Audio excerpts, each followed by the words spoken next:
مرتبہ درود پاک پڑھے گا کل قیامت کے دن اس بندے سے میں مصافحہ کروں گا.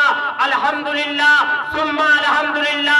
قیامت کے دن مصطفیٰ کا مصافحہ جس شخص سے ہو گیا قیامت کا منظر اس کے لیے آسان ہو جائے.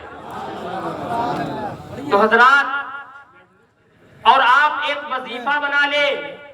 آج ہم جس طرح اپنی زبانوں کو آج ہم جس طرح اپنے منہ کے اندر کی جو زبان ہے اس زبان کو گالیوں سے سجاتے ہیں, بری باتوں سے سجاتے ہیں, غیبت سے سجاتے ہیں, اگر ان ساری چیزوں کو ایک طرف رکھ کر درود پاک کو اپنی زبان پر سجا لیں گے دنیا بھی آپ کی کامیاب ہو جائے گی, میدان محشر بھی کامیاب ہو جائے گا. تو آئیے ہم اور آپ محترم آئیے ہم اور آپ اس نبی کی بارگاہ میں درود شریف پڑھیں جس نبی کے بارے میں قرآن کا ارشاد ہے. اللہ رب العزت کہیں یا ایھا المزمل کہہ کر کے پکارتا ہے تو کہیں یا ایھا المدثر کہہ کر کے پکارتا ہے. اللہ رب العزت حدیث قدسی میں فرماتا ہے کون نبی, وہ نبی جس کے بارے میں پروردگار عالم ارشاد فرماتا ہے لولاک لما خلقت الدنیا. اے میرے محبوب اگر تجھے بنانا مقصود نہ ہوتا, اے میرے محبوب اگر تجھے پیدا کرنا مقصود نہ ہوتا تو میں اس دنیا کو پیدا نہیں فرماتا.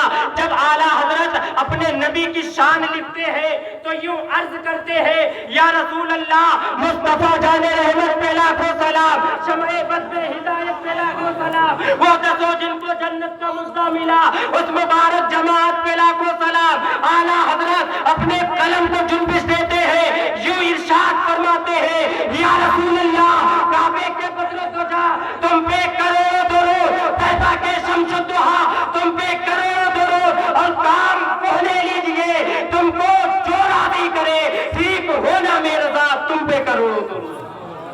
وہ ذات میرے مصطفیٰ کی ذات ہے. میرے محترم ابھی حافظ و قاری عمران صاحب قبلہ بہت اچھا بیان فرما رہے تھے.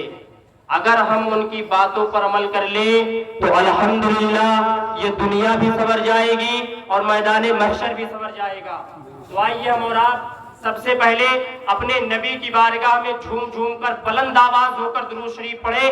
اللہم صلی علی سیدنا شفیعنا مولانا محمد بارک وسلم صلاۃ و سلام علیک یا رسول اللہ صلی اللہ تعالی علیہ وسلم. عزیزان ملت اسلامیہ, ابھی میں نے قرآن کی ایک آیت پڑھی. قرآن کی آیت یہ ہے کل نفس ذائقۃ الموت, ہر نفس کو موت کا مزہ چکھنا ہے. آپ کو ایک نکتے کی بات دے رہا ہوں. آج آپ دنیا کے اندر ہیں, دنیا میں آپ جانتے ہیں اگر باپ اپنے بیٹے سے کوئی بات کہتا ہے تو ہو سکتا ہے بیٹا باپ کی بات نہ مانے. اگر آپ کا بھائی اگر اپنے بھائی سے کوئی بات کہتا ہے ہو سکتا ہے بھائی بھائی کی بات نہ مانے. لیکن دنیا کے اندر ایک ایسا جملہ ہے, ایک ایسا لفظ ہے جس سے کوئی انسان انکار نہیں کر سکتا. اگر یہودی سے پوچھا جائے کیا تمہیں مرنا ہے تو یہودی بھی کہتا ہوا نظر آتا ہے ہاں ہاں مجھے مرنا ہے. اگر عیسائی سے پوچھا جائے عیسائی بھی یہی کہہ رہا ہے, نصرانی سے پوچھا جائے نصرانی بھی یہی کہہ رہا ہے. یعنی موت ایک ایسا لفظ ہے کہ دنیا کے اندر انسان اپنے باپ سے تو اختلاف کر سکتا ہے, انسان اسلام کے معاملے میں تو اختلاف کر سکتا ہے. نعرہ تکبیر, نعرہ رسالت, حضرت اللہ مولانا اختر رضا صاحب قبلہ, نعرہ تکبیر, نعرہ رسالت. محترم سامعین کرام, حضرت کی اجازت لیتے ہوئے میں چند جملے آپ کے حوالے کر رہا ہوں, آپ کو غور کرنا ہے. آج دنیا کے اندر ہر انسان کسی نہ کسی کے بات میں اختلاف کر سکتا ہے, لیکن ایک لفظ ایسا ہے جس سے انسان اختلاف نہیں کر سکتا ہے.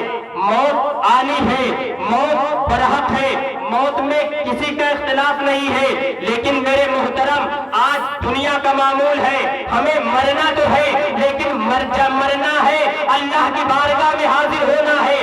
اللہ کی بارگاہ میں پہنچنے کے لیے جب ہم کسی کے یہاں جاتے ہیں تو کچھ لے کر جایا کرتے ہیں. اگر